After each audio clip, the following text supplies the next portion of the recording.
Оройн мэндүргийн эрхэм мөндөд үзэгчтэй Монголын мэдээ суваг та бүхэндээ даваагаас баасан гарагт бүтэн 1 цагийн турш та бүхэнд шууд үрдэг тойм тайлбар хөтөлбөрөөр өгөхөд бэлэн боллоо. Тэгэхээр өнөөдөр улс их орны хүрээнд хамгийн их анхаарал татсан сэдэв бол үндсэн хуульд нэмэлт өөрчлөлт оруулах асуудал байгаа. Тэгэхээр улсын хурл бол одоо үндсэн хуульд нэмэлт өөрчлөлт оруулах асуудлаар хоёр дахь хилцүүлгийг бол үндсэндээ дууссан. Өөрөөр хэлэх юм бол энэ хилцүүлгээр зарчмын зөрүүтэй 150 гаруй саналаа бол хийлгэсэн. За харин цаашдаа энэ үндсэн хуулийг батлах асуудлыг бол ард нийтийн санал асуулгаар шийдвэрлэхээр тогтсон. Өөрөөр хэлэх юм бол ард иргэд бол одоо төлөөллийн байгууллага бол парламентаараа дамжуулж хууль тогтоох асуудалд оролцдог. За нөгөө талаас одоо энэ удаа үндсэн хуулийг өөрчлөх хэсэг асуудлыг бол ард нийтийн санал асуулгаар шийдвэрлэж одоо эцсийн байдлаар шийдвэр гаргахаар болсон. За төрийн байгуулалтын байнгын оролцох хуралдаад 10 дугаар сарын 30-31-ний өдөр энэхүү санал хураалтыг улс орон даяар явуулъя гэдэг ийм шийдэлт хүрсэн. Тэгэхээр энэ асуудлыг бол улсын хурлын чуулганаар бол эцэслэн шийдвэрлэлээ. Тэгэхээр өнөөдөр улсын хурлын ээлжид бас чуулганы хуралдаан үдээс хойш боллоо. Тэгэхээр энэ удаагийн чуулганы хуралдаанаар за үндсэн хуульд оруулах нэмэлт өөрчлөлтийн төслийн байгалийн баялагтай холбоотой асуудлыг бол хилэлцсэн. За улсын хурлын нэр бүхий 20 гишүүний хувьд бол байгалийн баялагын үр өгөөжийг ард түмэнд одоо үр өгөөжтэй болгох асуудлыг бол хөндөж оруулж ирсэн. За улсын хурлын нэр бүхий 20 гишүүн үндсэн хуульд оруулах нэмэлт өөрчлөлтийн төсөлд стратегийн ордын 50-аас дээш хувийг ард түмний мэдээлэлд төрийн эзэмшилт байлгаж мөн роялти татвар авах боломж байгааг хүндсэн. За тэгвэл өнөөдөр улсын хурлын төрийн байгуулалтын байнгын хороо өчигдөр бол энэ асуудлыг бол хилцсэн. За ингээд бол эдгээр одоо 20 гишүүний тавьсан саналыг бол дэмжсэн байдлаар шийдвэр гаргасан. За өөрөөр хэлэх юм бол стратегийн ач холбогдол бүхий ашигт малтмлын ордыг ашиглахдаа байгалийн баялаг ард түмний мэдээлэлд байх зарчимд нийцүүлэн түүний үр өгөөжийн дийлэнх нь ард түмэнд ноогдож байх эрх зүйн үндсийг хуулиар тогтоохыг бол дэмжсэн. За энэ нь одоо гадаад дотоодын хөрөнгө оруулагчдыг үргээчихвэ гэсэн болгоомжлол байгааг бол зарим гишүүн бол хүндэж байгаа юм. Өөрөөр хэлэх юм бол бид нэр үндсэн хуулиндаа зайлшгүй одоо ийм тодорхой тоо буюу 50-аас дээш хувь 51% гэдэг ийм тоо оруулах нь бол буруу юм а гэсэн байр суурьнаас хандах бас зарим гишүүн байгаа юм. За төрийн байгуулалтын байнгын хороо за үндсэн хуулийн төслийн эхийг бол батлах асуудлаар энэ цаг мөчид хуралдаж байна. За үр өгөөжийг бол ард түмэнд хүртэн гэдгийг бол судлаачид бас хэрхэн харж байгаа вэ гэдэг дээр бол улсын хурлын зарим гишүүн бол хариулт хүсэж байсан юм. За бид цаашдаа 20-30 жилийн хөгжлөө харж одоо энэ асуудалд хандах ёстой гэсэн байр суурьтай байгаа юм. За үндэсний баялагын сан ирээдүйд чиглэсэн өв сан тодорхой онцгой нөхцөл юунд хөрөнгө оруулах вэ гэдгээ шийдвэрлэх ёстой. За гэтэл үндсэн хуулийн нэмэлт өөрчлөлтийн төсөлд иргэн бүр тэгш хүртэн гэдэг агуулгын за хүний хөгжил сантай хойсон ойлголт болж байна. Тиймээс энэ хоёр одоо асуудлыг ялгаж салгаж найруулга бол харах хэрэгтэй гэдгийг гишүүд хөндөж байсан. За тэгэхээр үзэгч та бүхэндээ бид өнөөдөр энэхүү одоо байгалийн баялагын тодорхой хувьтай холбоотой өөрөөр хэлэх юм бол дийлэнхийг нь одоо ард түмний мэдэлд одоо төр захиран зарцуулах ёстой гэсэн ийм байр суурин дээрс гишүүд хэрхэн одоо асуудлыг харж хандаж одоо тайлбар өгсөн энэ тухай яриаг өргөжлүүлээ өргөе. Үр өгөөж гэдэг одоо асуудлыг органик хуулиараа бол маш сайн зөв тайлбарлаж өгөөрэй гэж одоо албан ёсоор протокол тэмдэглүүлмээр байна. Стратегийн ач холбогдол бүхий ашигт малтмлын ордыг ашиглахдаа байгалийн баялаг ард түмний мэдэлд байх зарчимд нийцүүлэн түүний үр өгөөжийн дийлэнх нь гэдэг үгний цаана бид бас энэ эдийн засгаа боомлчих нөгөө талаас гадна дотны хөрөнгө оруулагчдыг үргээч ийм одоо заалт болчихвээ гэсэн ийм одоо санал байна. Өгөөж гэдэгт бол нэлээд том агуулга орно. За эдийн засгийн үр өгөөжийг одоо ард түмэндээ яаж хүргэх вэ гэдэг энэ тодорхой механизмыг бол органик хуулиараа бол маш их тодорхой болгож зааж өгөх байхаа гэж бодож байна. Түүнээс биш одоо ард түмний нэрээр популизм хийдэг. За нөгөө талаас том одоо төсөл хөтөлбөрүүдэд гацаах. За нөгөө талаас эдийн засгтаа ийм хүндрэл үүсгэх тийм нөхцөл байдал үүсчихвэ гэдгээс бол болгоомжилж байна. Ер нь бол жишээлбэл одоо нүүрсийг ашиглах тал дээр дэлхийн нийт бол бас нэлээд одоо хойрог хандаж эхэлж байна. Өөрөөр хэлбэл байгаль орчинд халтай технологи хэрэгэлсэн, байгаль орчинд сөрөг нөлөөтэй уур амьсгалын өөрчлөлт сүлжилтэнд их нөлөөлж байгаа энэ цаг үед байгаль орчинд хамгийн сөрөг нөлөөтэй байгаа энэ уул уурхайн салбар хүрэн эдийн засгаас бол бид цаашдаа татгалзах ийм одоо тал руугаа бараг явах байхаа. Дэлхийн нийтийн том банк санхүүгийн байгууллагууд бол өнөөдөр одоо ийм уулуурхаан төслүүдийг хөтөлбөрүүдийг санхүүжүүлэх тал дээр бол нэлээд одоо татгалзаж эхэлж байгаа ийм хандлага бол бий болсон. Тийм учраас ийм одоо асуудлуудыг бодолцоод үр өгөөж гэдгийг өргөн агуулгаар нь авч үзэж байгаа бол тайлбараа бол органик хуулиараа маш дэлгэрэнгүй бичиж зааж өгөх зайлшгүй шаардлагатай гэж одоо үзэж байна. Тийм учраас энэ талаар протоколд болон дагаж гарах журмын тухай хуулиндаа нэлээд сайн одоо тусгаж өгөх одоо тийм асуудлыг бодож байгаа үсттэй гэдгийг асууж байна.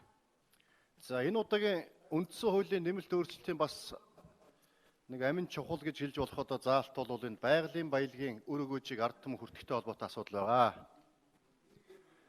За одоогийн үндсэн хуулийн дээр бол Монгол улсын иргэдэд өмчлөөснөөс бусад газар түүнчлэн газрын хэвлийн түүний баялаг ой усны нөөц төрийн өмч мөнгө гэсэн л ганцхан зохицуулалттай. Энэ зохицуулалтыг Лүндэ Жансан нарын 62 гишүүн бол Монгол улсын иргэдэд өмчлөөснөөс бусад газар түүнчлэн газрын хэвлийн түүний баялаг ой усны нөөц ан амьтан төрийн өмч мөн төрөөс байгалийн баялагийг ашиглахдаа тэгш байдал шудраг ёс үндэсний эдийн засгийн аюулгүй байдал тогтвортой хөгжлийг хангах зарчмыг баримтлана гэж оруулж ирсэн. За үүн дээр бас Монгол улсын ерөнхийлөгчөөс байгалийн баялагын өгөөжийн 51-өөс доошгүй хувь ард түмэн хүртдэг байх ийм заалт оруулъя. За улсын их хурлын нэр бүхий одоо гишүүдээс тодорхой бас төрийн өмчийн оролцоо 50-аас доошгүй хувьтай байх ёстой. Байгалийн одоо стратегийн ордын одоо ашиглахтаа гэсэн одоо төрийн өмчийн оролцоог 50-аас доошгүй хувьд хүргэх гэсэн иймэрхүү тодорхой саналууд бас гарч байсан. За өөр бус саналуудыг бол бид нэр томьёолоод хоёр дахь хилцүүлгийн явц шийдсэн. Энэ дээр бол Монгол улсын иргэдэд өмчлөөснөөс бусад газар түүнчлэн газрын хэвлийн түүний баялаг ой усны нөөц ан амьтан төрийн нийтийн өмч мөн байгалийн баялагийг ашиглах төрийн бодлого нь урт хугацааны хөгжлийн бодлогод тулгуурласан одоо ба ирээдүйн үеийн эрүүл аюулгүй орчинд амьдрах эрхийг баталгаажуулах газрын хэвлийн үр өгөөжийг үндэсний баялагын сан төвлөрүүлж иргэн бүрт тэгш шудрах хүртээгэж чиглэнэ. Иргэн эрүүл аюулгүй орчинд амьдрах эрхийнхээ хүрээнд газрын хэвлийн баялаг ашигласнаар байгаль орчинд үзүүлэх нөлөөллийн талаар мэдэх хэрэгтэй гэдэг байдлаар томьёолж хоёр дахь хилцүүлгийн чуулганы хуралдаанд дэмжигдсэн. За харин тэр ерөнхийлөгчийн гаргасан стратегийн ордын 51-өөс доошгүй хувийн ашигыг одоо ард түмэн төр эзэмших ёстой, хүртэх ёстой.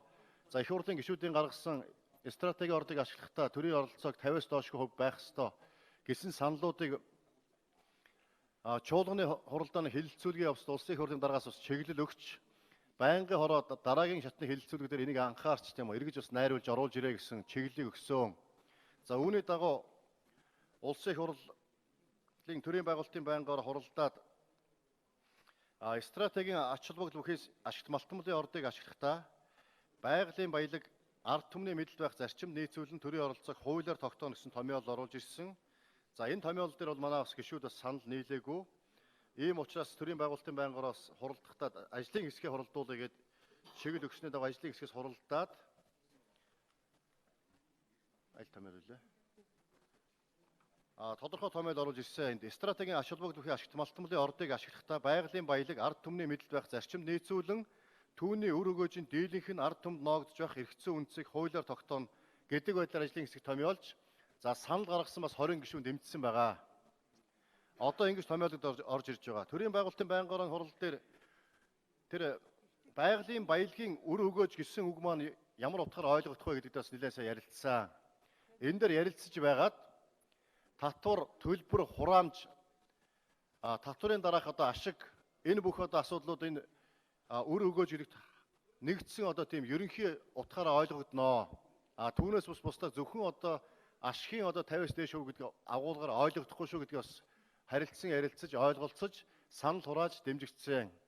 Үүнтэй холбоотойгоор цаашдаа тэр эрхцэн үндсийг хуулиар тогтооно гэсний дагуу органик хууль буюу үндсэн хуульчилсан хууль батлахдаа энэ татвар, төлбөр, хураамж, татварын дараах ашиг гэсэн одоо ерөнхий нэгдсэн ойлголтоос үр өгөөжөнд одоо 50-аас доошгүй байх гэдэг агуулгаар бас хуулиа бас хийх ёстой гэдэг дээр бас байнга ороо тогтсон байгаа гэдгийг бас энэ протокол бас тэмдэглэж үлдээе.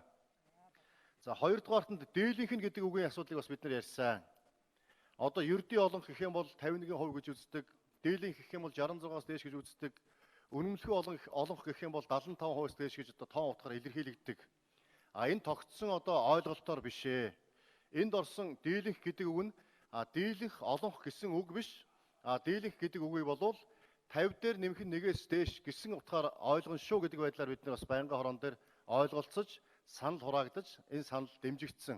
Тийм болохоор дийлэнх гэдэг үг цаашдаа бид нар 50 дээр нэмэх нь 1-ээс дээш гэдэг утгаар үндсэн хуулинд орсон гэж ойлгож энэ асуудлыг бол цаашдаа органик хууль одоо үндсэн хуульчсан хууль батлахтаа бол ийм агуулгаар авч явахаар бас протокол бас тэмдэглэж байнгын хороо санал хурааж дэмжигдсэн. Тийм болохоор таны ярьж байгаа энэ одоо гадны болон дотоодын хөрөнгө оруулагчдыг үргээчихвээ. Энэ бас бизнес хийх, баялаг бүтээх энэ бололцоо боломжийг хаачих гэж болгоомжлж байгаа асуудал дээр бол энэ томьёолууд бол харьцангуй одоо юу гэдгийг аль талдаас боломжийн байдлаар ард түмэн байгалийн баялагынхаа өгөөжөөс хүртэх бололцоотой нөгөө талдаа хөрөнгө оруулж байгаа дотоодын болон гадаадын аж ахуй нэгжүүд хөрөнгө нь эрсдэлд орохгүй өөрсдөө менежмент захиран зарцуулах эрхээ эдлээд үр өгөөжийнхөө дийлэнх хувийг төрдөө болон ард түмэндээ бас хүртээгээд явах юм бололцоо боломжийг нээж өгсөн ийм зохицуултаа гэж одоо бас хэлье. Тэгэд ийм байдлаараас ойлгогдсон гэдгийг бас тайлбарлаж хэлье. Дийлэнх үр өгөөж нь гэхээр бас л нэг ерөнхий болчиход байна л да. Дийлэнх үр өгөөж гэдэг. Тэгэхээр бид нар энэ нэг органик хуулиндаа энийг оруулахдаа маш тодорхой зааж өгмөр байна. Одоо жишээ нь хөрөнгө оруулагчдыг бид өнөөдөр шүүмжлэлийн гэтэл гадаадын хөрөнгө оруулагчид анх Монголд орж ирэхдээ за энэ Монгол улсын энэ стратегийн орд газар дээр роялтийн татвар нь 70% юм байна, 60% юм байна гэдэг нь маш тодорхой байсныг мэдээд тэгээд тооцоо судалгаатаа орж ирдэг байсан бол яг тэр Норвеги шиг, Нордикийн сан шиг тэгэхээр хүмүүс тэр тооцоо судалгаагаа хийгээд тэдэн жилийн хугацаанд тийм орлого энэ улсаас олно. Тэгээд би ийм татвараа төлнө гэдэг нь маш тодорхой орж ирээд тэр нь тогтвортой байгаад идэг. Гэтэл манайх яадаг гэхээр тухайн үеийн төр засаг нь тэр хөрөнгө оруулагчтай гэрээ хийхдээ тухайн үеийн эдийн засгийн нөхцөл байдлаас татвар төсөв мөнгөтэйгөө уялдаач гэдэг юм уу улс орондоо ард түмэндээ ашиггүй байдлаар хийчдэг. Ингээ хийснийхаа дараа хөрөнгө оруулагчд орж ирээд баахан хөрөнгө мөнгө зарсны дараа энэ буруу байна гэд 50 болгон 60 болгон ч гэдэг юм эсвэл баахан юм нэгчдэг эсвэл татвар ноогдуулцдаг нэг юм алдаа оноо байгаад байна. Нөгөө талаасаа энэ байгалийн баялагийг нөгөө эрх мэдээлэлд ойрхон цөөн хэсэг гэр бүл цөөн хэсэг хүмүүс стратегийн орд газрыг одоо өөртөө ховчилж авах, ашиг болгох энэ өөрөө баялагын тэгш бис хуваарлалт Монгол улсад өнөөдөр ямар төвшөнд төрсөн тэнгэр газар шиг ялгаатай ард түмэн тэр баячуудын амьдрал ямар байгааг бид бүгдээрээ харж байгаа учраас өнөөдөр энийг зайлшгүй солих өөрчлөх ёстой гэдгийг хүн бүхэн ярьж шít. Ялангуяа ард иргэд. Өнөөдөр тэр иргэдийн маань амьдралд өөрчлөлт гараагүй хэрнээ нэг хэсэг хүмүүс бол тасраад алга болсон бүгд л ингээд хараад бүгд бичээд хэвлэл мэдээллийн хэрэгслээр ингэж байгаа учраас бид өнөөдөр үндсэн хуулинд нэмэлт өөрчлөлт оруулахдаа энэ байгалийн баялагын тэгш бус хуваарлалтыг цэглэх цаашдаа яг тогтвортой байх энэ заалтыг бол тэр органик хуулиараа маш тодорхой зааж өгөх хэрэгтэй байна. Тэгэхгүй бол ингээд нэг ерөнхий ордог.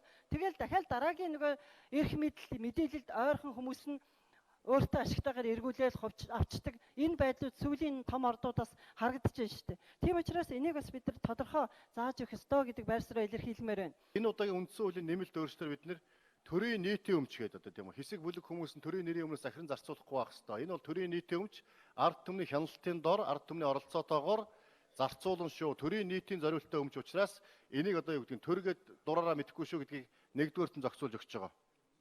Ингэснээрээ бид нар тийм үү ард түмний өмч шүү гэдгийг өшөө тодтогч өгч байгаа. За хоёрдугаарт нь яаж ашиглах талаар тийм үү. За байгалийн баялагийг ашиглахдаа яаж ашиглах вэ тийм үү. Урт хугацааныхаа хөгжлийн бодлого тулгуурлая. Одоо ба ирээдүйн үеийнхаа тийм үү эрүүл аюулгүй орчинд амьдрах эрхийг бас хангая гэдэг байдлаар одоо ийм байдлаар ашиглана шүү гэдгийг бас тодорхойлж томьёолж өгч байгаа. За мөн одоо бас хуваарлах тал дээр энэ өр өгөөжийг ард түмэндээ яаж хуваарлах вэ? Иргэн бүртээ одоо тэгш хүртээмжтэй шудраг хуваарлах, ингэхдээ өр өгөөж нь дийлэнх нь одоо ард түмэнд очиж явах гэдэг агуулгыг нэмж томьёолж өгч байгаа. За мөн одоо бас байгалийн баялагийг ашиглахтай холбоотойгоор байгаль орчинд болоод хүний эрүүл мэндэд ямархуу одоо аюулгүй байдал бий болох уу, сөрөг нөлөөлөл бий болох уу гэдэг талаар ард иргэд нь мэдэх хэрэгтэй. Гэсэн одоо нэмэлт заалтуудыг агуулгуудыг оруулж өгч байгаа.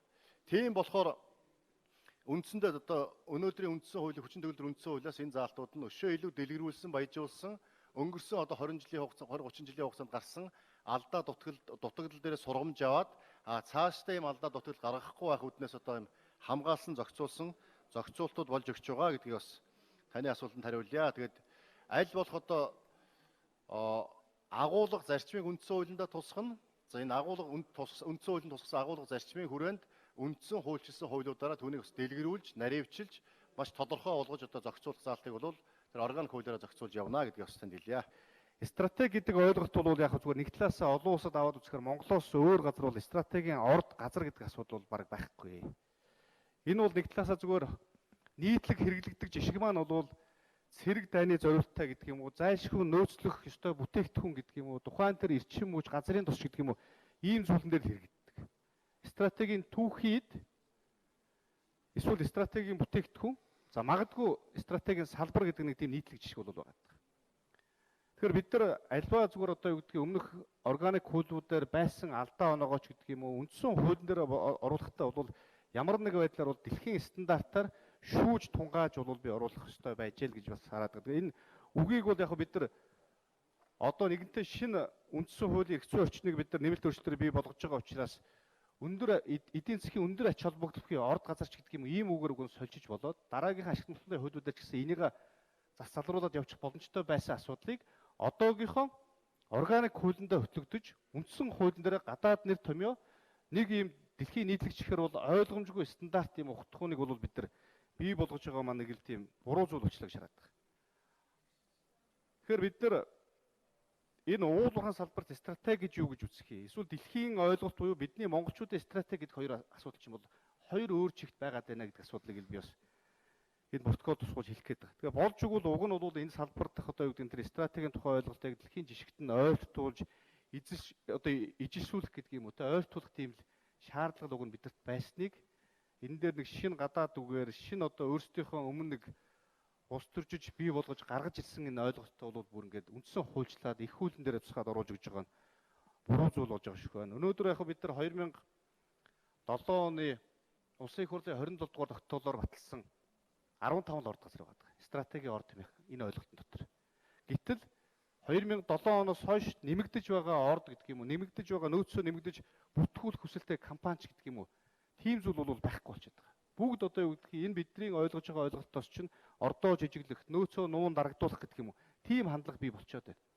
Магадгүй бид нар үндсэн хууль дээр оруулсан энэ ухагтхуун стратеги гэдэг нь ойлголт чинь энэ 15 ордтойгоо цаашдаа 20 30 жилийн дараа ингээд дуусчих тийм хандлага байгаа байхгүй. Тэгэхээр бид нар энийг уг нь зүгээр эдийн засгийн өндөр ач холбогдолтой томоохон орд газрыг ашиглахтаа ч гэдэг юм уу. Энэ нэр томьёо байсан бол би зөв байсан болов уу гэж хараад. Тэгэхээр одоо үндсэн хуулинд бид нар бол нэлээд олон хоног ярилцсан. Тэгээ гишүүд маань санал гаргасан энийг бол нэлээд одоо бидний бас хэвшсэн тогтсон ойлголтууд байгаа. Тэр үндсэн хуулинд бол прокурор гэсэн одоо нэг гадаад үг байгаа. За одоо хоёр дахь гадаад үг болж одоо стратегийн орд газар гэж орох гэж байна тийм ээ. Тийм болохоор энийг бид нар цаашд нь бас нэг хэвшсэн тогтсон ойлголтоор л явах хэрэгтэй байна. Явах болов уу гэж бодож байна.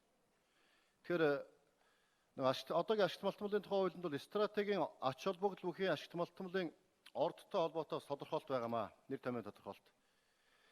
Стратегийн ач холбогдол бүхий ашигт малтмалын орд гэж үндэсний аюулгүй байдал, улсын эдийн засаг, нийгмийн хөгжилд нөлөөлөх хэмжээний эсвэл жилд Монгол улсын дотоодын нийт бүтээгдэхүүний 5%-аас доош дээш хэмжээний бүтээгдэхүүн үйлдвэрлэж байгаа үйлдвэрлэх боломжтой ордыг гээд.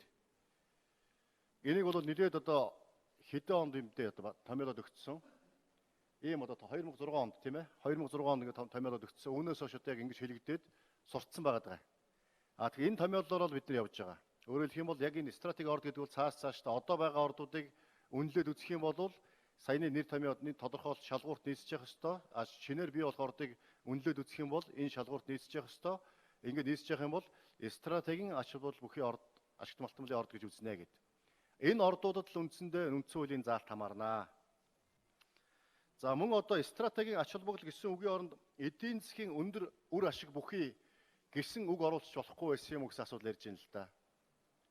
Тэгэхээр түрүүн бид нар бас ярьсан тийм үү? Монгол улсын эдийн засаг, нийгмийн хөгжил, үндэсний аюулгүй байдал гэдэг. Тэгэхээр эдийн засаг гэдэг ойлголтыг ганцхан аваад авчих юм бол цаана нэг үндэсний аюулгүй байдалтай холбоотой асуудал, нийгмийн асуудлууд гэдэг бас асуудлуудаас орхигдчих байхаа. Тийм болохоор энэ ашигт малтмалын хуулинд томьёолсон нэр томьёоны тодорхойлолтоор бидний бас ойлгож хэвшсэн энэ хэвшлэр явах нь зөв юм болов уу гэж одоо бас манай санал гаргасан 20 гишүүн ажлын хэсэг үзсэн байхаа. Цаашдаа бол таны одоо хэлж байгаа энэ томьёолыг бид нэр цаашдаа бас бодох ёстой байх. Гэдгийг нэгдүгээрт нь хариулъя. Тэгэхээр 10 дугаар сарын 30-31-ний өдөр зохион байгуулах ард нийтийн санал асуулгад 29 тэрбум төгрөг зарцуулах тооцоо гарсан. За харин 2017 оны ерөнхийлөгчийн сонгуулийг бол 22 тэрбум төгрөгөөр зохион байгуулжээ. Тиймээс төрийн байгуулалтын байнгын ороод зардлыг одоо хэрхэн бууруулах асуудлыг хилэлцэж байгаа гэдэг мэдээллийг улсын хурлын ээлжид бас чуулганы хуралдааны үеэр өгсөн юм а. Тойм тайлбар хөтөлбөр студиэс тань шууд хүрч байна.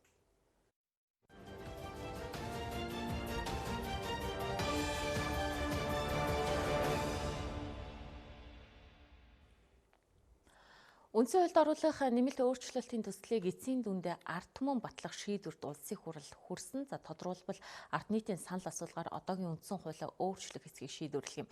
За тэгвэл Монгол улсын ерөнхийлөгч Батулга ард нийтийн санал асуулгаар цаашид засаглалын хэлбэрээр сонгох боломжийг ард түмэнд өгч нийгмөр одоо асууж шийдвэрлүүлэх ёстой гэж үзсэн. За ингээд ард нийтийн санал асуулга явуулах улсын хурлын тогтоолын төсөл боловсруулснаа за улсын хурлын даргад хүргүүлсэн юм. За тэгвэл бид ард нийтийн санал асуулгаар энэ асуудлыг шийдвэрлэх боломж хэр байгаа тухай мэдээллийг та бүхэндээ өргөжлөл өөргөө. Тэгэхээр Монгол улсын ерөнхийлөгч Батулгын хувьд бол энэ 7 хоногийн эхэнд үндсэн хуульд оруулах нэмэлт өөрчлөлтийн төсөлд одоо хүргүүлсэн өөрийн санал төслийг за эцсийн одоо энэ хилцүүлгийн шатнаас бүрэн татан авч байгаагаа мэдгцэг. За шалтгаан нь мэдээж хямрал бэрхшээлийг нийгмөр хамтран шийдвэрлэхийн төлөө ажилласан боловч үр дүнд хүрээгүй гэдгийг тодтогч байгаа. За тухайлах юм бол гүйцэтгэх эрх мэдлийн доктортой байдлыг хангах, за ерөнхий сайдад танхимаа бүрдүүлэх эрхийг олгох, за улсын хурлын гишүүдэд сайдын ажил давхар эрхлэхийг нь хориглох. За тодорхойлбол давхар дээлгүй байх асуудлыг бол хүндсэн. За мөн сонгуулийн тогтолцоог бол тодорхой доктортой болгох зэрэг ач холбогдол бүхий улс орны хөгжилд жинтэй хувь нэмэр болох өөрчлөлтүүд нь бүгд хасагдсныг иш татсан. За ингээд цаашдаа бид парламентын засаглалтай байх уу эсвэл ерөнхийлөгчийн засаглалтай байх уу гэдгийг ард нийтээс асуух нь зүйтэй гэсэн байр суурийг илэрхийлээд байгаа. За ингээд ерөнхийлөгчийн хамгын газрын дарга энэ тайлбарыг үзэгчтэй хүргэе. Үндсэн хууль бол догма биш. Одоогийн үндсэн хууль Монгол улсын өмнө тулгымцсан асуудлыг шийдээд явж байвал болж байна. Гэтэл улсын хурлын гишүүдийн дийлэнх олонх нь 76-аас 62 нь үндсэн хуулийн нэмэлт өөрчлөлт өргөн бариад энэ үндсэн хууль болохгүй байна. Гүйцэтгэх засаглалаа бэхжүүлье. Парламентынхаа засаглалыг хадгалъя гэлээ. Тэгэхээр ерөнхийлөгч тэгье. Тэхийн тулд та нар ингээ гэлээ.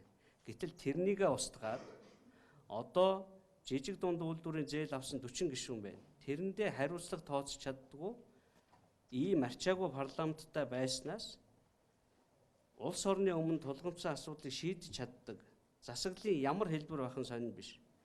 Бид ажил төрөлтөө сайхан амьдрах гэдэг байгаа болохоос биш парламентын засаглал хамгийн мундаг нэмээгээд хийн хэлцээ. Энийг чинь бид нар 30 жил ажиллуулах гэж бүр янз бүрээр оролдлоо шүү дээ. Одоо ингээс хамгийн сүүлийн оролдлого нь үндсэн хуульдаа 35% нь хүртэл нэмэлт өөрчлөлт хийгээд аваа явъя гэлээ.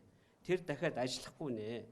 Тэгэхээр засгийн бүх эрх мэдэл ард түмний гарт байдгийн бол энэ ажиллахгүй парламентын тогтолцоогоо дахиад додомдоод явахгүй нь тодорхой болсон учраас ард түмнээсээ асууя. Ард түмнээсээ асууя гэдэг бол ерөнхийлөгч аль нэг талд байна гэсэн үг биш.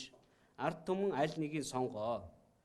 Ард түмний сонгоцсны дагуу үндсэн хууль хийх үүрэг нь улсын хурал байна. Тэр үүргээ биелүүлээ л гэж байгаа. Нийт 30 тэрбум төгрөг зарцуулаад 3 асуулт асуух гэж байгаа бол нэг асуулт 10 тэрбум төгрөгийн үнэтэй байх юм байна.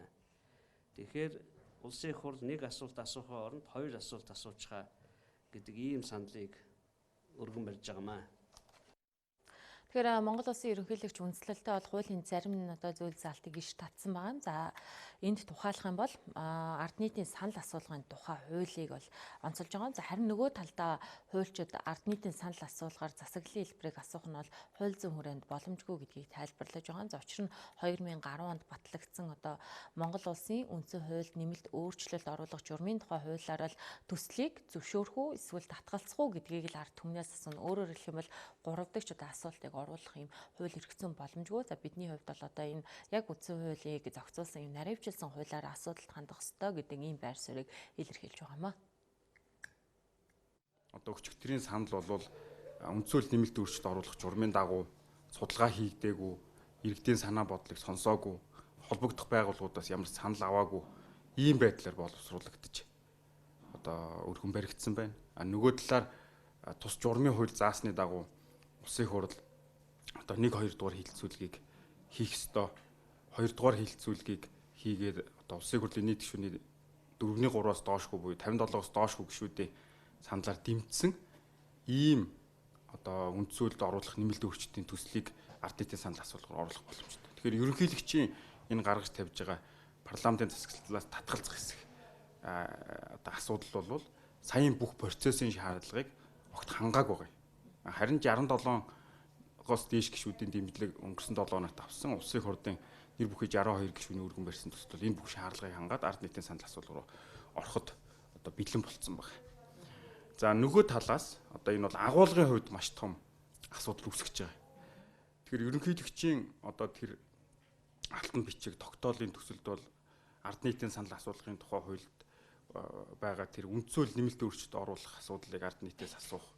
За мөн үндсэн хуулийн 68 дугаар зүйлийн 2 дахь хэсэгт зааснаар улсын хурлын нийт гишүүдийн 3/2-оос дээшх нь дэмжих юм бол үндсэн хууль нэмэлт өөрчлөлт оруулах асуудлаар ард нийтийн санал асуулга явуулж болно гэсэн энэ хоёр заалтыг ишилсэн байна. Гэтэл энэ хоёр заалт нь хоёулаа үндсэн хуульд нэмэлт өөрчлөлт оруулах тухай. Гэтэл ерөнхийлөгчийн тэр хилээд байгаа парламентын засаглалтаа байх уу, ерөнхийлөгчийн засаглалтаа байх уу гэдэг асуудал бол өөрөө үндсэн хуулийн нэмэлт өөрчлөлт ерөөсөө биш. Энэ бол шинэ үндсэн хууль одоо үндсэн хуулийн шинжилсэн найруулгын асуудал. Өөрөөр хэлбэл бид нар парламентын засаглалаасаа татгалзаа ерөнхийлөгчийн рүү орлоо гэж бодоход хууль тогтоох гүйцэтгэх эрх мэдэл яаж хуваагдах, энэ хоорондоо яаж харилцахын гих мэтлэнгээр үндсэн хуулийг бүхэлд нь шинээр өөрчлөх асуудал байна. Тийм. Тэгэхээр ерөнхийлөгчийн ихсэлсэн энэ үндсэн хуулийн 68-2 ард нийтийн санал асуулгын тухай хуулийн 6-гийн 2 нь өөрөө одоо буруу үндэслэл болсон байна. За нөгөө талаас үндсэн хууль маань өөрийгөө устгах буюу өөрийнх нь амин сүнс болсон энэ парламентын тогтолцоог эвдэх асуудлаар ард нийтийн санал асуулах явуулах асуудлыг ерөөсөө зохицуулаагүй.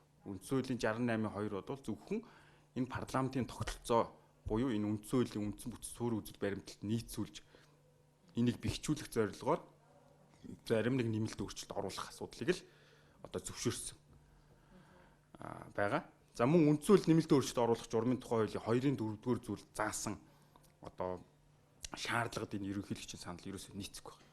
Энэ маань юу гэхээр үндсэн хуулийн үндсэн бүтц суурь үзэл баримтлал буюу энэ парламентын тогтолцоог эвдэх өөрчлөлтийг хийж болохгүй гэдэг энэгээр хориглоод өгсөн. Гэтэл энийг эвдэх ийм одоо асуудлыг ард нийтээс санал асуухыг ерөнхийдөө санаачиж байгаа нь өөрөө хуулийн саяын 2-ын 4-р заалтыг зөрчсөн.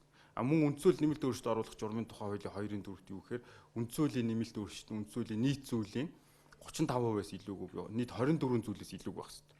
Гэтэл парламентын засаглалын тогтолцоог өөрчлөх юм бол энэ маань 35 битгийг л бараг 80-90%-ийг нь өөрчлөх учраас энд ерөөсөө одоо нийцэхгүй байгаамаа.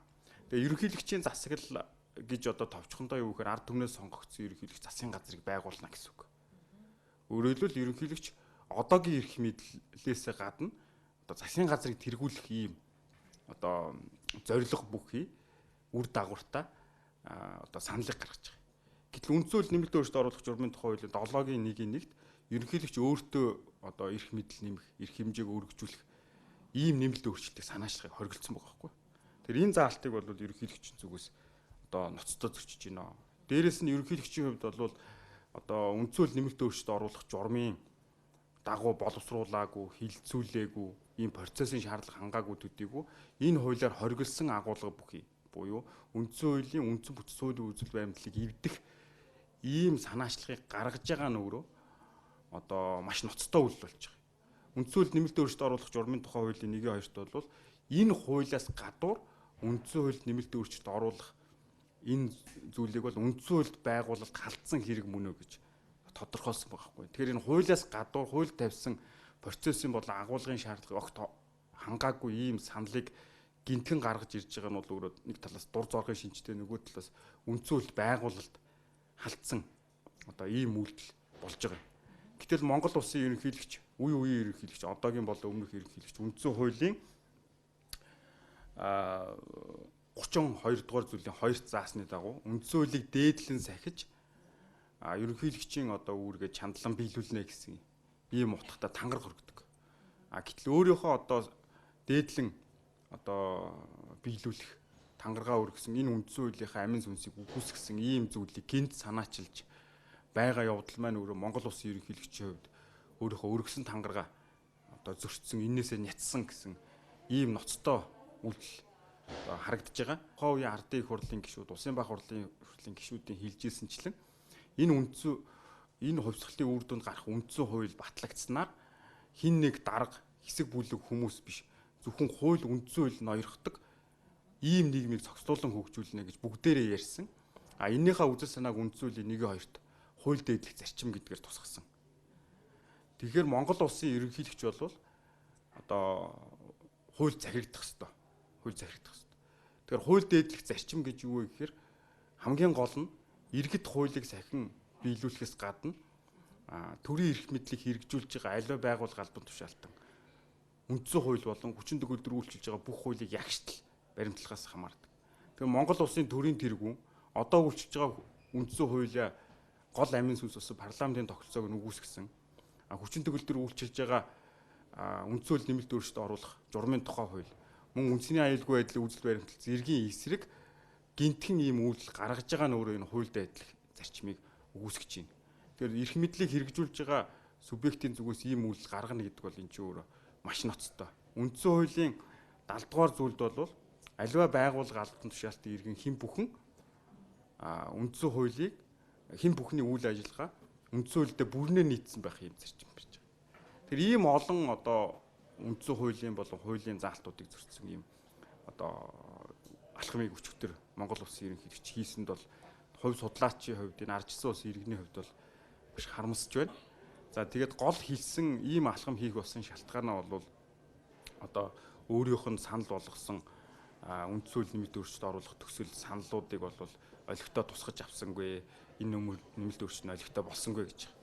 Гэтэл сүүлийн сар хагасын хугацаанд бол одоо Монгол улсын ерөнхийлөгчөөр ахлуулсан зөвшөөрлөлийн ажлын хэсэг ажилласан. За энэ явцад одоо улсын хурлын 62 гишүүний төсөл, ерөнхийлөгчийн төсөл санал, ардчсан намын санал гэдэг эндээс маш олон зүйлүүдийг тусгаж ийм дундын хувилбарыг гаргаж ирсэн. Жишээлбэл Монгол улсын ерөнхийлөгчөөс байгалийн баялаг төрийн нийтийн өмч гэдгийг гэж болгоё гэсэн энэ саналыг авсан. За Монгол улсын тусгаар тогтнол одоо нутаг дэвсгэрийн бүрэн бүтэц байдлыг үүсгэсэн ард нийтийн санал асуулгыг хориглоё гэсэн энийг авсан. Хууль санаачлагч эрхийг хязгаарлая гэсэн энэ саналууд маш олон саналуудыг нь бол ерөнхийлөгчийн төр төсөл саналаас авсан. Гэтэл ерөнхийлөгч бол одоо бусад саналуудыг авсангүй гэж. Гэтэл үндсэн хуулийн нэмэлт өөрчлөлт бол 57-оос доошгүй гишүүдийн саналаар дэмжигчээж одоо 2 дугаар хилцүүлгээр заалт бүрээр ингэж гардаг. Гэтэл ерөнхийлөгчийн тэр төсөл санал дотор бол иргэдийн 80% дэмжихгүй байгаа олон саналууд бол хасагдсан л та. Жишээлбэл улсын хурлын гишүүдийн тоог 108 болгох, улсын хурлын болон иргэдийн төлөөлөгчдийн хурлын бүрийн эрхийн хугацааг 4 жил болгох гэсэн ийм зүйлүүдийг иргэд огт дэмжихгүй байгаа. Тэгээ энийг гишүүд оруулааг нь бол өөрөө буруутах аргагүй. Иргэдийнхээ санаа бодлыг тусгаж байгаа. Яг тэгэхээр тэд нар чинь ард түмний элч. За сонгуулийн холимог тогтолцоог заасангүй гэж байгаа. Тэгэхээр сонгуулийн холимог тогтолцоог дэмждэг хүмүүс гишүүд эсвэл одоо можертаар тогтолцоог дэмждэг хүмүүс хоёр хуваагдаад аль аль нь 57 хүрэхгүй. Тэгээ батлаж чадахгүй болохоор одоо энд одоо улсын их хурлыг буруутгах байгаа нь ор үндэсгүй. За мөн засгийн газрыг тогтвортой болгох зохицуулт орсонгүй гэж хэлж байгаа. Гэтэл сая одоо өнгөрсөн 7 хоногт бол улсын их хурлын гишүүн Мөнх Батын саналаар бол маш чухал зохицуулт ороод сайжраад батлагдсан. Өнөөдөр улсын их хурлын хуралдаан сууж байгаа гишүүдийн олон буюу 20 гаргахан гишүүн 39 хүрэхгүй гишүүн ерөнхий сайдыг огцруулах боломжтой. Тэгвэл энийг өөрчлөөд улсын их хурлын нийт гишүүдийн олон буюу 39-с доошгүй саналаар ерөнхий сайдыг огцруулах юм босхын өндөрсгсөн. Энэ асуудлыг хилцэх хугацааг нь тогтоосон. Ерөнхий сайдыг ингэж огцруулах юм бол энээс хойш 30 хоногийн дотор шинэ ерөнхий сайдыг томилохыг энэ төслөөр бол үүрэг болгож өгч байгаа улсын хурлд. Ингэж томилохгүй бол улсын хурлыг тараах шийдвэрийг ерөнхийлөгч гаргаж өгнө гэвэл ийм чухал өөрчлөлт бол орцсон явж байгаа. Энэ маань өөрөө засгийн газрыг тогтвортой байлгах одоо чиглэлд бол маш том юм алхам болно. За мөн одоо тэр одоо ерөнхийлөгчийн хийсэн шалтгаан дурдгдсан нэг зүйл бол энэ ерөнхий сайд танхимаа бүрдүүлэх асуудлыг шийдсэн гэж байгаа. Тэгэхээр энэ дээр бол ахил улсын их хурлын гишүүдийн санал багцсан. Одоо хувь судлаач миний хувьд жишээлбэл ерөнхий сайд танхимаа бүрдүүлэхийг дэмжиж байгаа. Гэхдээ энэний эсрэг бас хүмүүс нь бол нэлээд олон гишүүд байгаа. 20 гаруй гишүүд. Эдгээрийн хувьд бол бас үндэслэл бүхий ийм байр суурь илэрхийлсэн гэдгийг бас үгүйсгэх аргагүй. Ягаад тэгэхээр хит хүчтэй ерөнхий сайд гарчвал яах юм? Сайдрыг одоо нэг нэгээр нь улсын хурд руу оруулж хилцэж, томилж, огцруулахад яг хинбэ гэдгийг илүү мэдх юм биш үү? Гэх мэтлийн юм үндэслүүдийг ярьж байгаа шийдсэн асуудал. Ирланд, Булгар, Словен зэрэг улсууд яг одоо энэтэй адилхан сайдаа парламент руу оруулдаг юм жишг байна л да. Тийм биш улсууд ч байна. Тэгтэл ингээд энэ бүх процесс бол юу гэхээр ерөнхийлөгчийн хахалсан одоо зөвшөөрлөлийн ажлын хэсгээс гарч ирсэн үр дүнг одоо боломжит хэмжээнд тусгаад бас иргэдийн санаа бодол төдийлөн нийцэхгүй байгаа тэр зүйлүүд нь хасагдаад бас 57-оос дээш гишүүдийн олонхын дэмжлэг авахгүй байгаа зүйлүүд нь хасагдаад ингээд гарцсан. Тэгээ ер нь бол түрүү 7 хоногт дэмжигдсэн Улсын хурлын 2 дугаар хилцүүлгээр ингээд гарч ирсэн үндсүүл нэмэлт өөрчлөлт оруулах төсөл бол маш том дөрвтэй өөрчлөлт авчирна.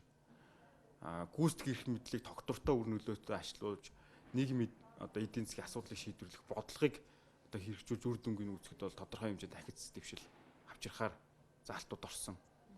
За нөгөө талаар одоо гүйцэтгэх эрх мэдлийг бэхжүүлж байгаатай холбогдуулж гүйцэтгэх эрх мэдэл тавих хяналтыг парламентын түгээс сайжруулах, төрийн аудитыг хараа тус байдлыг хангах, улсыг хурлдах одоо нийт гишүүний 4.1-ээс доош саналаар хэн шалах төр хороог байгуулж одоо нийтийн ашиг сонирхлын асуудлаар бодиттой дүгнэлтийг гишүүдэд бол олон нийтэд гаргах ийм байдлаар одоо гүйцэтгэх эрх мэдэл тавих хяналтыг сайжруулж мөн хууль тогтоох үйл ажиллагааг сайжруулсан, хууль батлах босгыг өндөрсгсөн, чуулганы хуралдааны одоо эрсцийг одоо хугацааг сунгасан маш олон юм чанарын өөрчлөлтүүд гарч байгаа. Мөн шүүх эрх мэдлийн одоо асуудал зөвхөн нэг хүний зүгээс хит хамааралтай байж энэ байдлыг тасан зогсоох, шүүхийг илүү хараа тус одоо шударга ажиллах, тэр нөхцөлийг бүрдүүлэх одоо олон чухал өөрчлөлтүүд бол орцсон явж байгаа. Тэгэхээр ийм одоо дөрвтэй өөрчлөлт бол уг нь гарна гэж харж байгаа.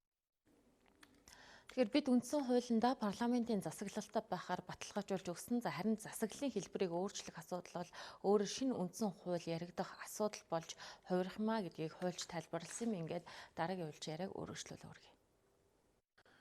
Тэгэхээр бид мэдж байгаа тий 62 он улсын хурлын гишүүний өргөн барьсан үндсэн хуулийн нэмэлт өөрчлөлт оруулж одоо төслийг хэлцэж байгаа. За энэ төсөл нь өргөн баригдсанаас хойш 1-р хилцүүлэг, за мөн 2-р хилцүүлэг даваад одоо 34 зүйл заалт дээр олонхын дэмжлэг авцсан явж байгаа. За үндсэн хуулийг энэ төслийг 2 журмаар хаталж байгаа. 1-р бол улсын хурлын гишүүд өөрсдөө одоо 3-2 гэсэн саналын одоо босхийг даваад олонхын саналаараа энэ төслийг батлаад үндсэн хууль хүчин төгөлрөх. Энэ нэг хөлбөр. Дараагийн нэг хөлбөр бол иргэд үндсэн хууль баталцахад оролцох буюу иргэдийн саналаар үндсэн хуулийг батлах гэсэн юм 2 журам үйлчилж байгаа. За үндсэн хуулийн 68 дугаар зүйлийн 2-т бол одоо иргэдийн саналаар үндсэн хуульд нэмэлт өөрчлөлт оруулахыг шийдвэрийг гаргаж болно гэсэн заалт байгаа. Тэгэхээр одоогийн одоо 10 сарын 30-ны өдөр болгож байгаа иргэд нийтийн санал асуулгаар үндсэн хуулийг төслийг батлахгүй гэсэн юм одоо асуулттай 2 асуулттай санал болгож байна. Энэ нь бол иргэд үндсэн хуулийг батлахад өөрийн биеэр оролцож байгаа нэг оролцоог хангаж байгаа одоо ардчлалын одоо нэг амин сүнс болсон ийм процесс болж байгаа. За Монгол Улсын ерөнхийлөгч бол ард нийтийн санал асуулгын тухай хууль зааснаар бол альва асуудлаар бол ард нийтийн санал асуулга явуулахыг саналаа улсын хурл өргөн барих эрх нь бол нээлттэй. Ингэж өргөн барихдаа одоо үндсэн хууль баталж байгаа процесстэй зэрэгцүүлж нэмэлт асуулт хотгол баягаар асуугаад явъя гэдэг энэ саналыг гаргаж байгаа шиг байна. Энэ бол одоо хуулиар хориот. Өөрөөр хэлбэл өнөөдрийн бидний одоо зохион байгуулах байгаа 10 сарын 30 зохион байгуулаад иргэд бүгд саналаа өгөхөөр оролцохоор бэлдэж байгаа энэ санал хураалт бол үндсэн хууль нэмэлт өөрчлөлт оруулж урмын тухай хуулийн 17 дугаар зүйл заасны дагуу үндсэн хуулийг баталж байгаа явц болохоос тодорхой асуудлаар ард нийтийн саналыг авах байгаа юм одоо асуулт бол биш юм. Өөрөөр хэлбэл тэнд үндсэн хууль батлах буюу хууль батлах одоо ажиллагаа явагдаж байна. Энэ дөр бол зөвхөн 2 асуулт асуух. Энэ төслийг дэмжиж чинь мөн дэмжихгүй. 3 дахь асуулт байх боломж байхгүй.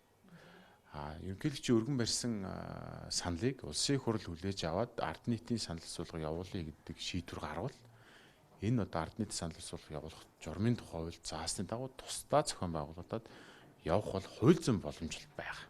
Энэ 2 өөр процесс л та. Нэг нь хууль батлах процесс явагдаж чинь, нэг нь ард нийтийн саналыг асууж байгаа процесс явагдаж байна. Бүгдээр л иргэд одоо сонгуулийн насны иргэд оролцох хэрэгтэй. Ерөнхийлөгчийн тухайд бол энэ саналыг гаргах, санаачлал гаргах эрх нь нээлттэй.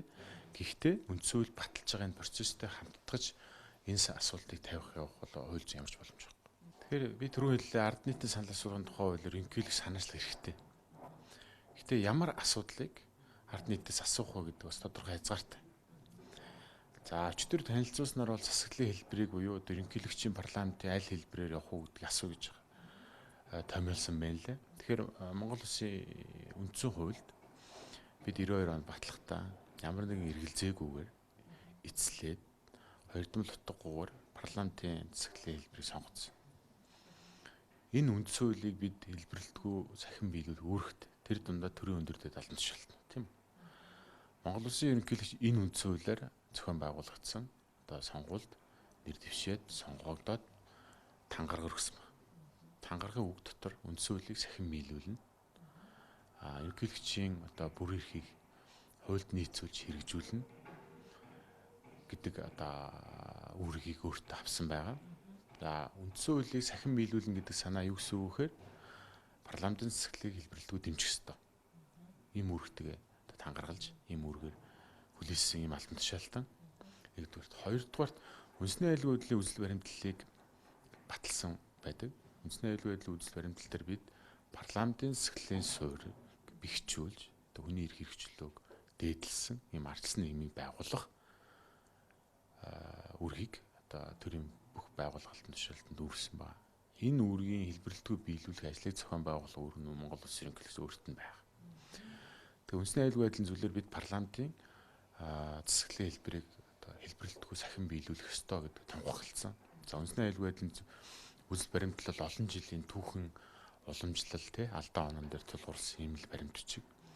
Ингээ бид эргэж буцахгүйгээр хэлбэрлэлтгүй шийдсэн асуудлыг үндсэн хуулийн өмнө тангараг өргөсөн албан тушаалтан өөрөө одоо засаглалын хэлбэрийг өөрчлөн санаачлах гаргаж байгаа нь бол харамсалтай.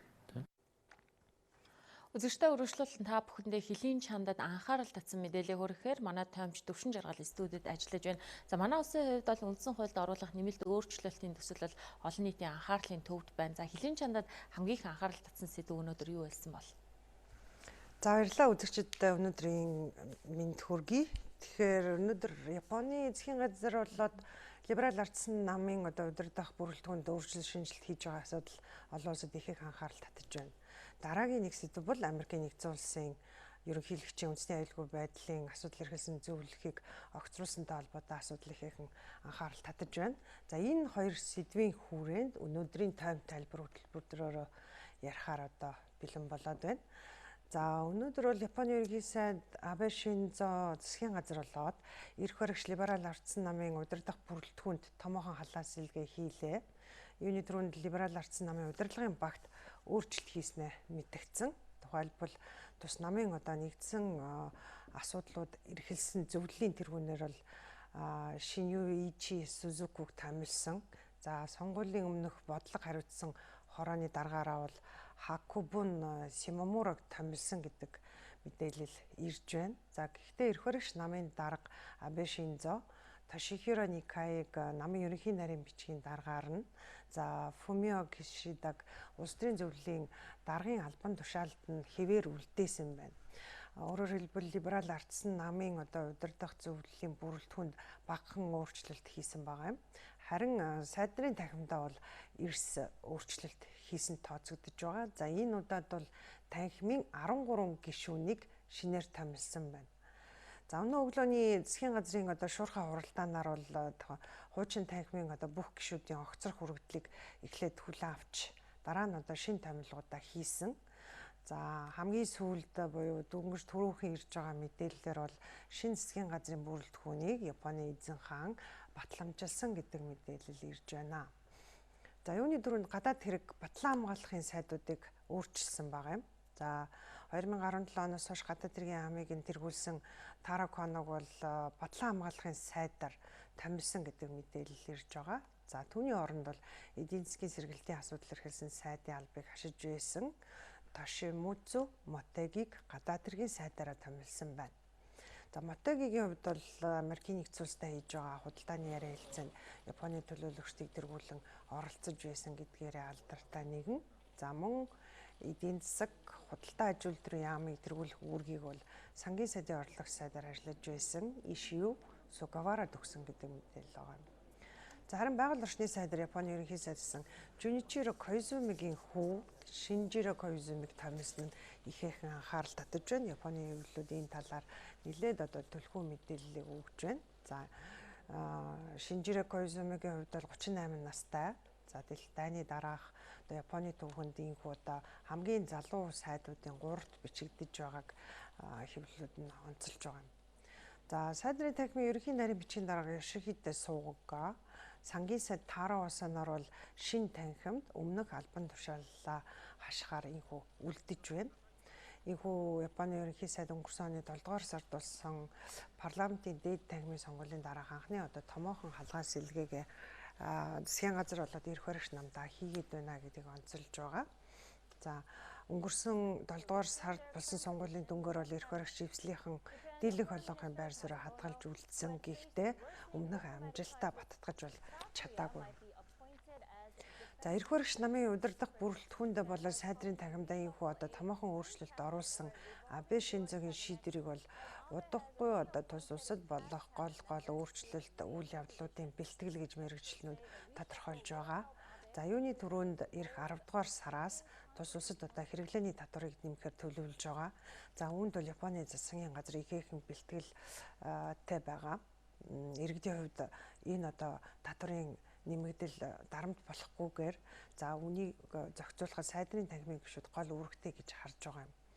Өөрөөр хэлбэл иргэд аж ахуй нэгж болоод ард иргэдэд дарамт очруулж инфляцийн төвшинг энэ татварын нэмэгдлээс болж өсөхгүй тулд тодорхой арга хэмжээнүүдийг авахар төлөвлөж байгаа.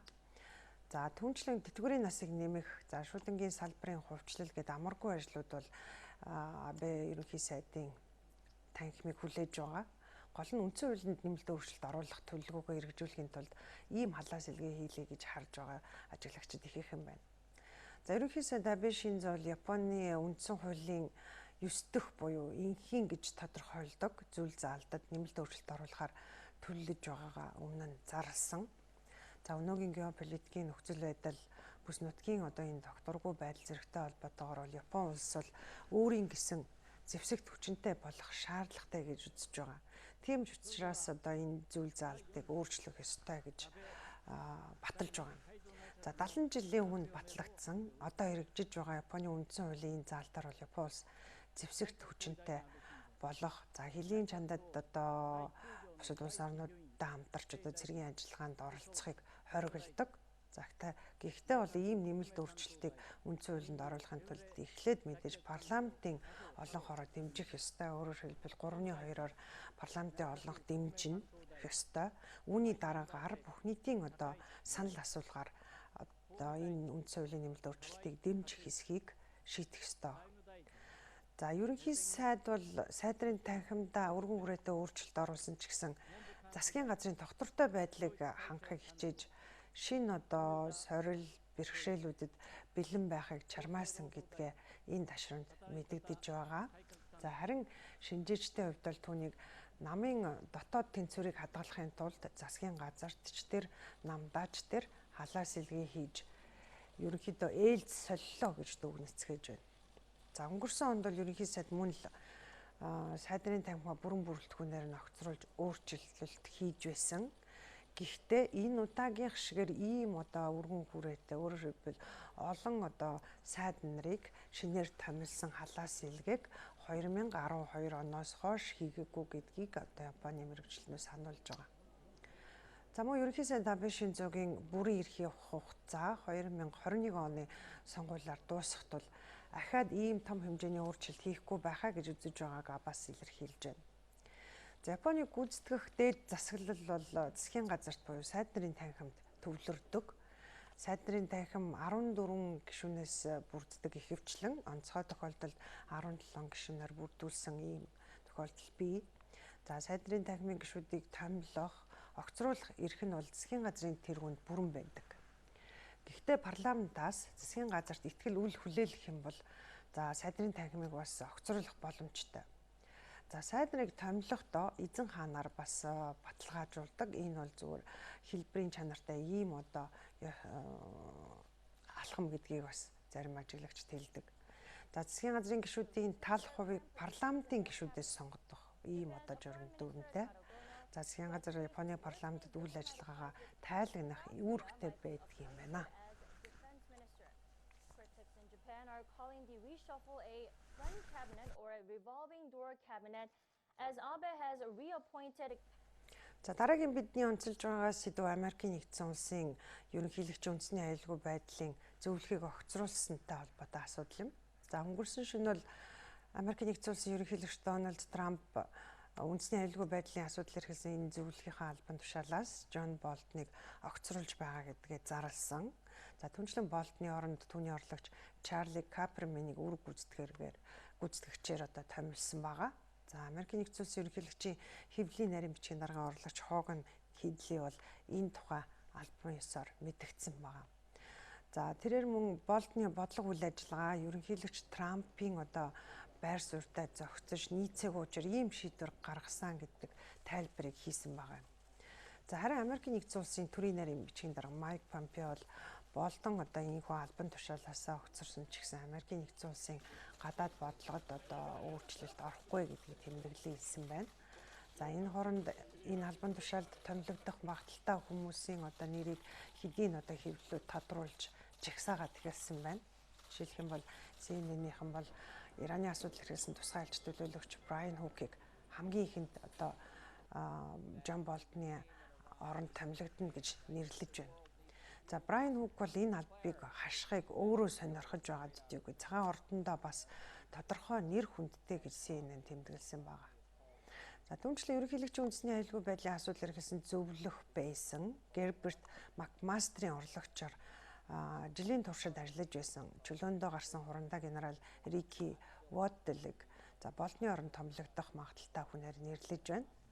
За мөн умар солонгосын асуудал эрхэлсэн тусгай альж төлөөлөгч Стивен Бигнийг энэ жагсаалтын 3 дугаарт одоо оруулсан байна.